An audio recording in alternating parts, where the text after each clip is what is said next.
Isipin mo ang isang mundong walang cleaning or dishwashing sponge. Ang karaniwang kasangkapang madaling nag-aalis ng dumi at grasa sa ating mga gamit at ibabaw. Ngunit, naisip mo na ba kung ano ang pinagdaanan ng mga simpleng gamit na ito bago makarating sa ating mga kusina at banyo? Well, samahan ninyo kami sa pagtuklas sa kamanghamanghang kasaysayan at masusing proseso ng paggawa ng mga dishwashing or cleaning sponge. Maligayang pagdating sa Kaalaman Nexus, kung saan tinutuklas natin ang pinagmulan, imbensyon at mga kwentong nakatago sa likod ng mga ordinaryong bagay. Mula sa pagkain, gamit, teknolohiya, hanggang sa mga ideyang humuhubog sa mundo. Dito, bawat detalye ay may saysay at bawat kaalaman ay may kwento. Kung mahilig ka sa fun facts, history at dagdag kaalaman, mag-subscribe ka na at sabay tayong matuto.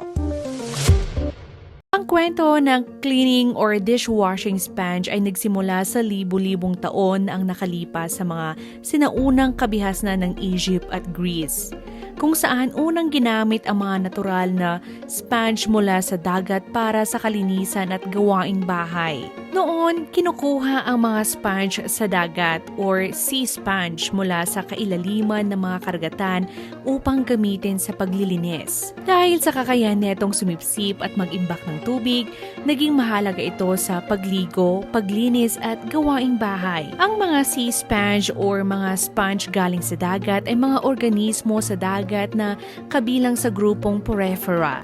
Sagana ang mga ito sa dagat Mediteraneo at iba pang katubigan na dinarayo ng mga sinaunang sibilisasyon.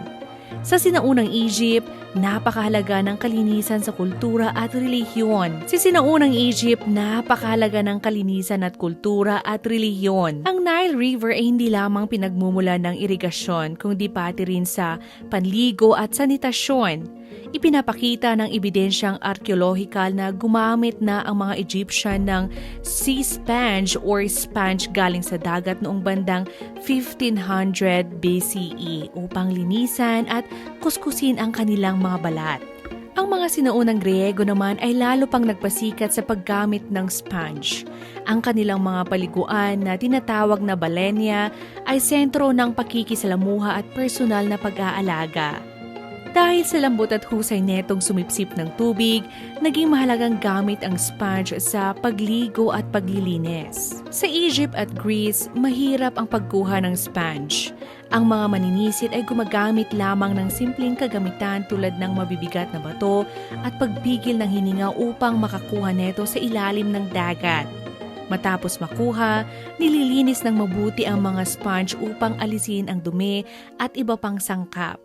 Dahil sa mataas na pangangailangan, nabuo ang malawak na kalakalan ng sponge sa buong Mediteraneo. Ang mga baybaying lugar tulad ng Crete at Cyprus ay naging sentro ng pagkuha at pamamahagi neto. Ang mga sponge ay itinuturing na mahalagang produkto, hindi lamang sa gamit kundi pati sa relihiyosong mga ritual. Habang umuunlad ang mga sibilisasyon, umunlad din ang paraan ng paggawa ng sponge. Noong ika-19 na siglo, sa panahon ng industrialisasyon, nagsimulang mag-eksperimento ang mga inventor sa iba't ibang materyales upang makagawa ng sponge sa maramihang produksyon. Noong ika-20 na siglo, nagkaroon ng malaking pagbabago sa paggawa ng sponge sa pagpasok ng mga sintetikong materyales. Unti-unting napalitan ang natural na sponge ng mga cellulose sponge na gawa sa pulp ng kahoy at hibla ng halaman.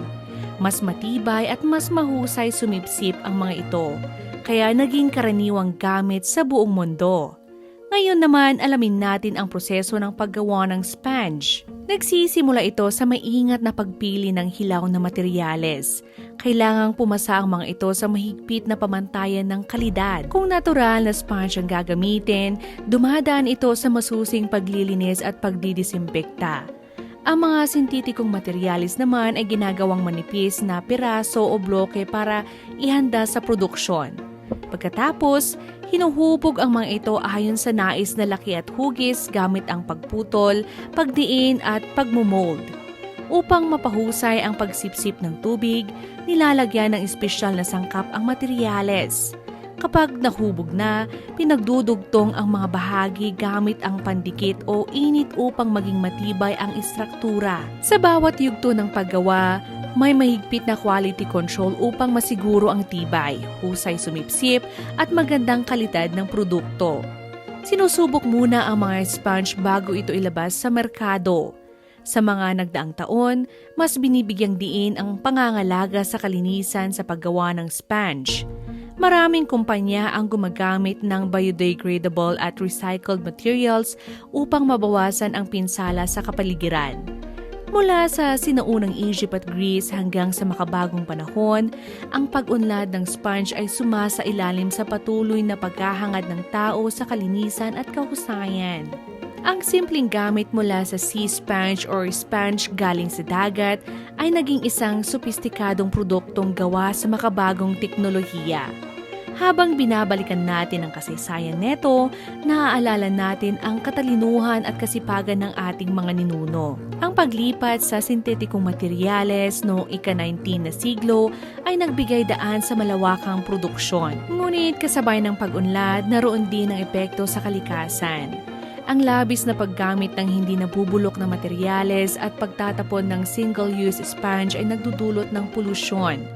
Sa kabutihang palad, dumarami na ang mga kumpanyang tumatangkilik sa makalikasang paraan ng produksyon. Sa pagpili ng eco-friendly na sponge, nakakatulong tayo sa pangangalaga ng mundo. Sa pagtatapos ng ating paglalakbay sa kasaysayan ng sponge, naway mas pahalagan natin ang simpleng kagamitang ito. Patuloy tayong mag-innovate hindi lamang para sa kalinisan kundi para rin sa kalikasan. Sama-sama, makakalika tayo ng mas malinis at mas luntiang kinabukasan para sa susunod na henerasyon. Hanggang sa muli, at manatiling malinis, manatiling mausisa, at patuloy na gumawa ng mabuti sa mundong ating ginagalawan. May natutunan ka, huwag kalimutang i-like ang video, mag-subscribe sa Kaalaman Nexus PH, at i-share ito sa mga mahilig sa kaalaman. May tanong o topic suggestion? Comment lang. Hanggang sa susunod na dagdag kaalaman.